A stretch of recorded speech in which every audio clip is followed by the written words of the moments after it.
Fellow Barbadians at home and overseas, it is a signal honor and pleasure for me to address you as acting head of state following the retirement of Sir Clifford Husbands from the office of Governor General on the 31st of October 2011.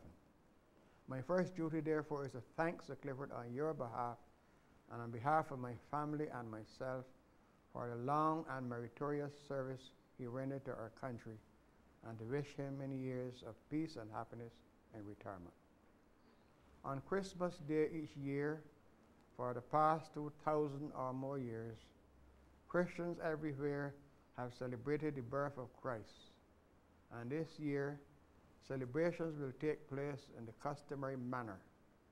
There has been much shopping and preparation, which will give way to worship in church, feasting, singing, and exchanging gifts with friends and loved ones.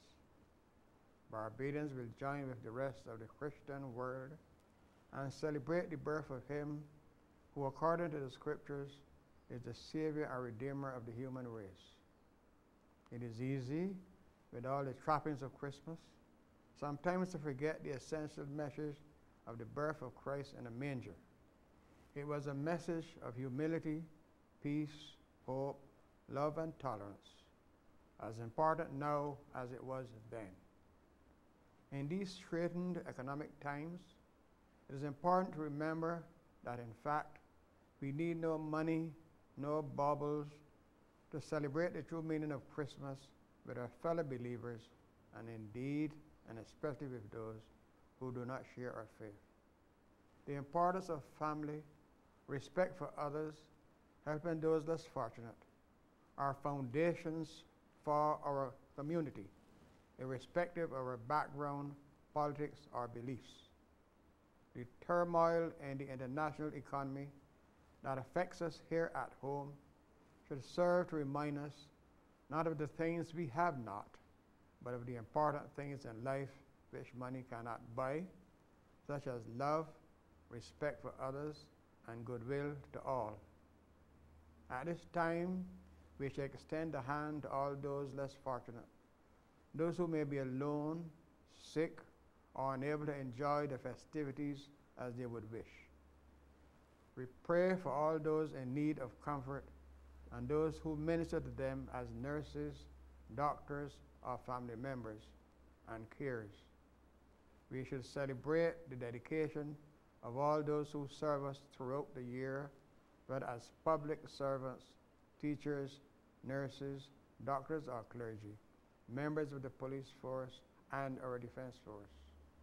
Service is the bedrock of our society, and we ask God to instill in our leaders courage and wisdom to serve well, so that through their dedication, they will guide us in the paths of righteousness and truth.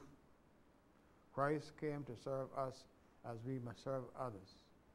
We all have our part to play, however small, in building on the work of our forefathers, continuing the best traditions of Barbados, with tolerance towards all, and most importantly, instilling the values of decency, honesty, and truth in our youth, who are the leaders of tomorrow.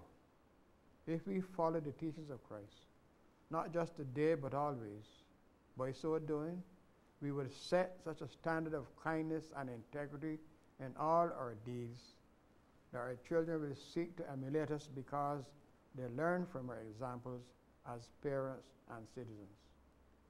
Barbadians should also give thanks for the many gifts which have been bestowed upon us. We should acknowledge that we live in a stable society free from strife and turmoil, that we enjoy freedom of religion and freedom of association.